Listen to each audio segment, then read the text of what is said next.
What do you think's coming for stock markets in 2024? Not a pretty picture, but I think investors really should be prepared for the worst. If you're not getting out of stock, if you want to be in stocks, I would recommend defense, energy, and mining. But I'd be out of tech, I'd be out of consumers, and I'd increase my cash allocation. I think I can keep this brief in the sense that a lot of what's going to affect the stock market is the geopolitical situation. So we talked about that in depth. But if you got a 401k and you're just buying the S&P 500 index from Vanguard or Fidelity, and it's been going up, it has been going up, there's no question about that.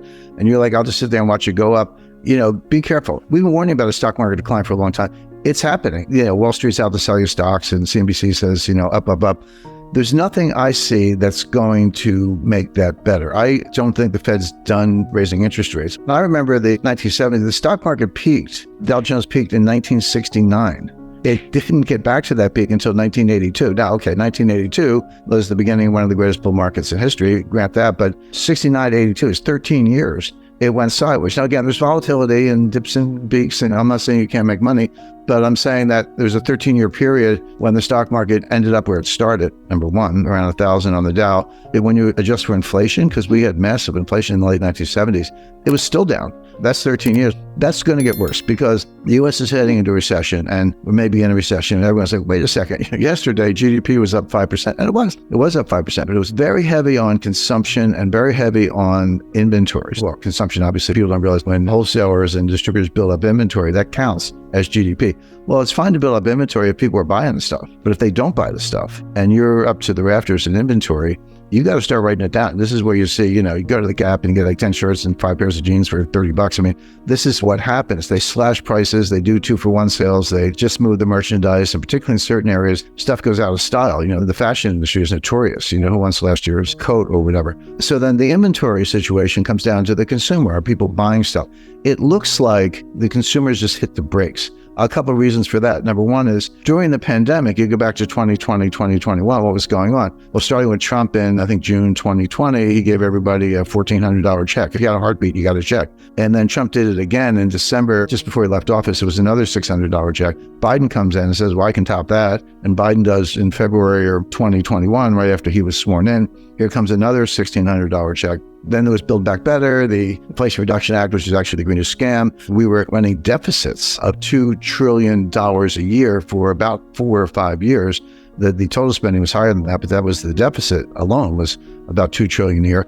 Well, the Americans got used to that. Thanks for the check. And then there was a deferment on student loans. You didn't have to pay your student loans for about at least 2 years, maybe a little bit longer. And then when people got those checks, they saved a lot of it. So what happened in 2023? People drew down their savings. The savings rate got really low, like 3%. It was up around 13% during the pandemic. It's a little over 3%, 3.5% right now, which is low. They spent the savings they had. They didn't make new savings. And then they turned to the credit cards and ran up their credit card balances. Well, that feels good for a while. But then if you're paying the minimum and rolling over the balance and you're at your limit, your credit limit's used up, and the interest rates are 20%, some of them are 28%, you're going to double that balance in 3 years. So if you're like, I'll just pay the minimum this month and I'll figure it out, your balance is going up because the interest is compounding faster than you're paying it down at 20 to 25%.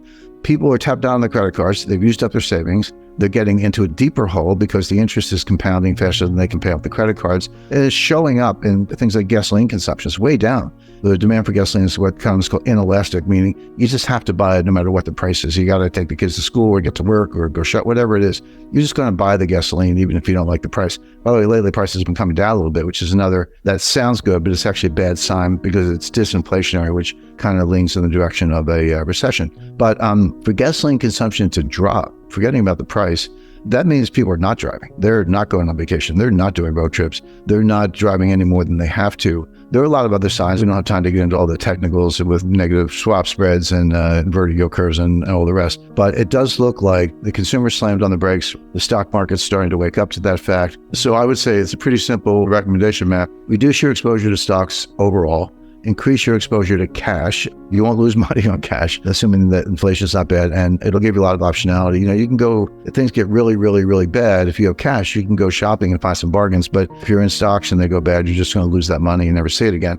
And if you do have stocks or some stocks, I wouldn't do the index funds. I would look at energy, defense, not for good reasons, there's not for wars going on, but defense will do well, and mining because, gold and silver prices and strategic minerals will do well. So defense, mining, and energy are the sectors I'd be in. I'd lighten up on tech, get out of everything else, go to cash. Treasury notes look attractive here because interest rates are going to start to come down. I know they've been going up, I get it, but it looks like they peaked and have turned around. So Treasury notes, a good 2-year note, a 5-year note, will perform very well, and they're very safe, obviously, and just take it from there. But you've got to be tuned into the geopolitics to understand the stock market. You can treat them as separate subjects, but if the world's falling apart, that's not good for stocks.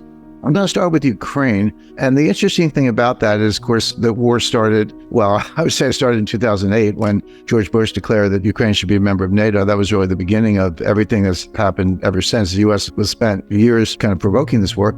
But the Russian special military operation started in February 2022. So we're about 2 years into this at this point. And I live in Portsmouth, New Hampshire. I'm here now, and we got our share of conservatives, but it's a pretty liberal town. And there's a section, an older section, where it's like all super liberals. And I remember in the spring of 2022, everybody had Ukraine flags out. They took down their Black Lives Matter banners and put up Ukraine flags everywhere. And I just looked at it. I had an open mind. I don't like to jump at conclusions. And I saw that Ukraine is the most corrupt country in Europe, one of the most corrupt countries in the world. It's an oligarchy. It was a money laundering machine for the Democratic Party. We sent the money and they sent it back, a lot of it in the form of campaign contributions. And a large percentage, maybe half the population, are Russian speaking, really consider themselves Russians. And I said, what's so great about Ukraine that U.S. is supposed to go to the brink of World War III over it? But I kept an open mind. The more we went down that timeline, the more it was clear that Kiev, Ukraine, was just a corrupt skim operation. They'll take all the money we can give them, buy themselves houses in, Dubai or Miami or Switzerland or wherever, and, fight to the last Ukrainian. 400,000 dead. That's a conservative estimate. The actual number is probably higher, just on the Ukrainian side. 400,000 dead for what? But everything about the war was misguided. The plan, if there was a plan from the neoconservatives, the warmongers in Washington, the State Department, White House, their plan was, we'll give them the money and the weapons, let them do the fighting. The Russians will come in, we'll bleed the Russians, we'll put sanctions on their economy, crush the ruble, cut off their exports of oil, cut off their revenue, kick them out of the bank message traffic system, kick them out of SWIFT, freeze the assets of the Central Bank of Russia. And not only will the military be depleted, but the Russian state will have economic unrest, will be a popular uprising, they'll overthrow Putin and we'll march into Moscow. That was actually the plan. As ridiculous as that sounds, that's what they were thinking. It was never about Ukraine. It was all about defeating Russia, getting rid of Putin, and kind of running up a NATO flag over Red Square.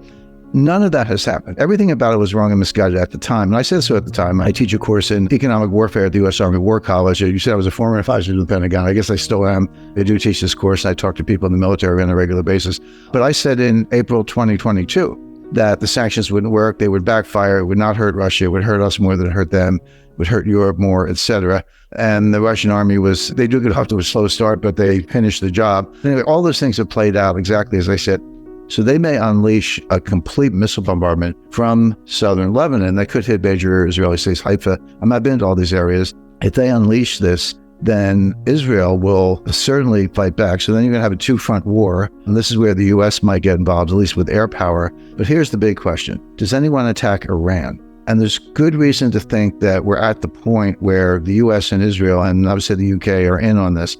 So you know what? All the money, all the training, all the advanced weapons are coming from Iran. Why don't we just take Iran out once and for all? By the way, they're getting very close to having nuclear weapons. This has been discussed for 15 years. But has the time come to, sink their fleet, destroy their nuclear reactors, destroy their enrichment plants to the extent you can find them, assassinate their scientists, and who knows what else?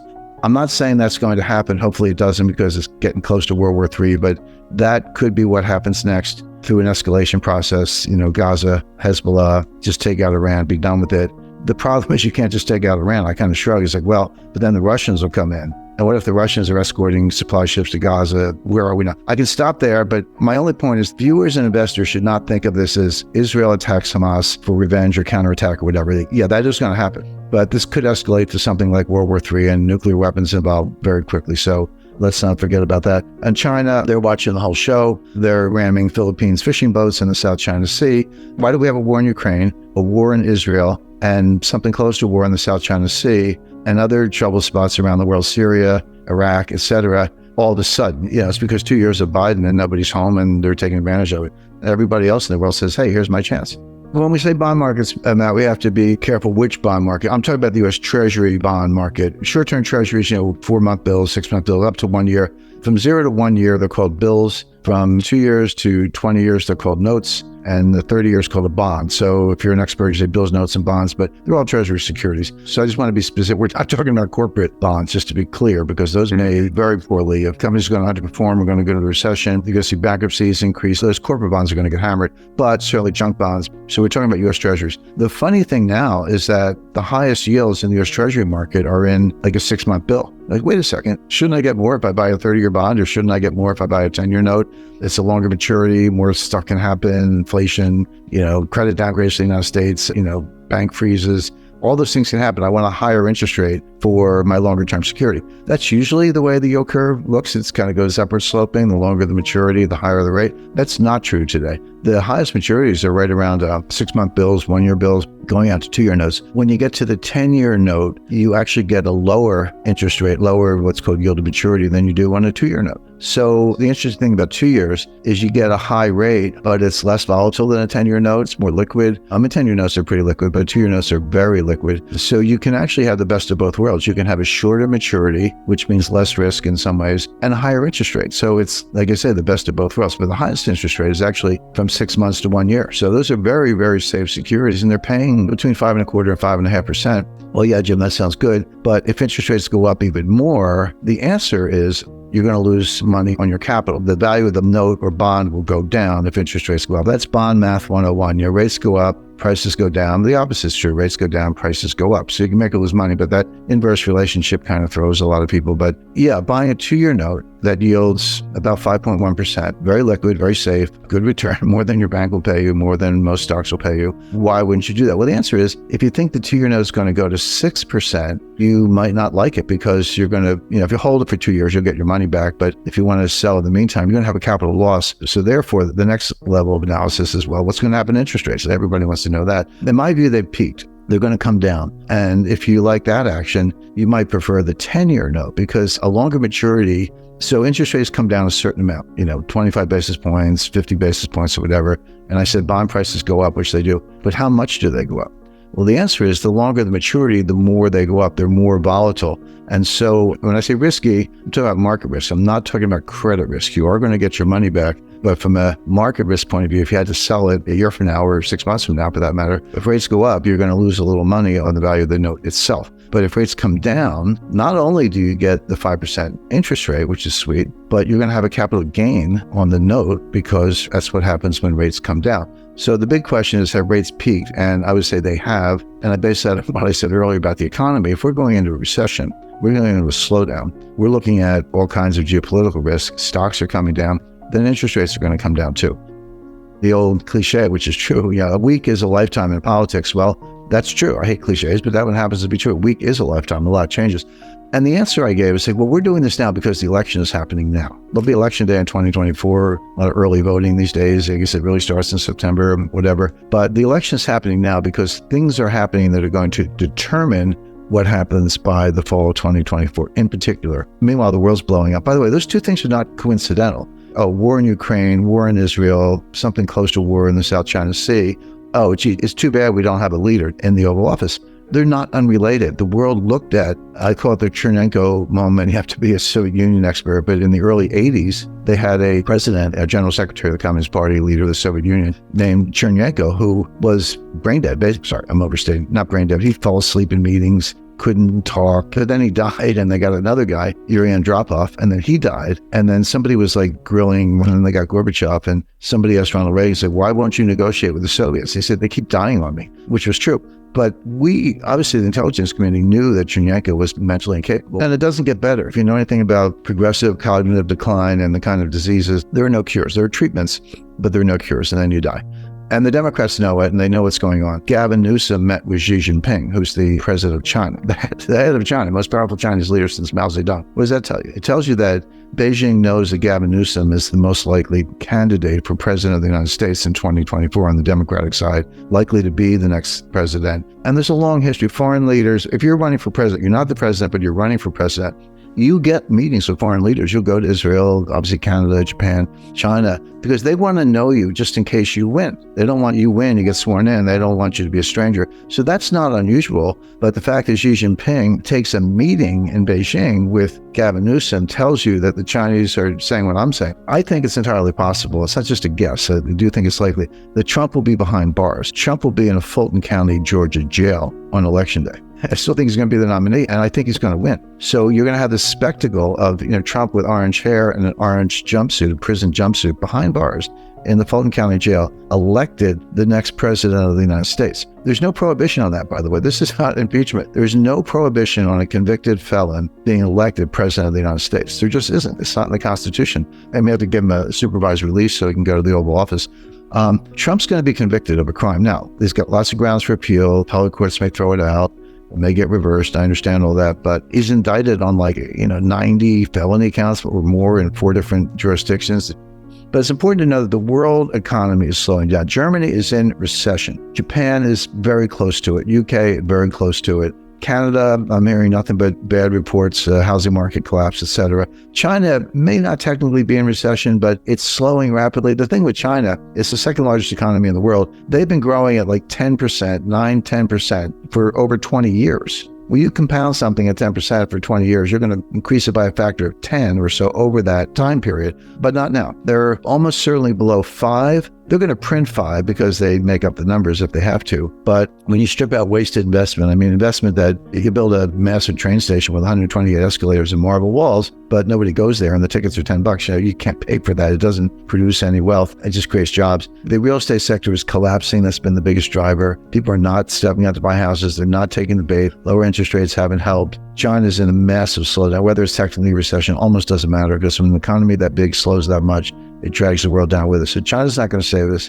Europe's not going to save us. And this is new. I'm going to throw another wild card here. It's a bit of a stretch to think the U.S. is going to dodge this bullet. If China's slowing down, Germany's in recession, Japan's getting close to recession, Canada, UK, emerging markets, the whole world, plus what we're looking at in the Middle East, the idea that the United States is going to boom while the whole world is going down is just not true. Globalization may be yesterday's news, but it's not over. Supply chains are still global, and we're seeing a lot of problems in the U.S. But the U.S. has been doing better than the rest of the world. The rest of the world's not doing well at all, and particularly China, and the U.S. is going to follow the world into this global recession.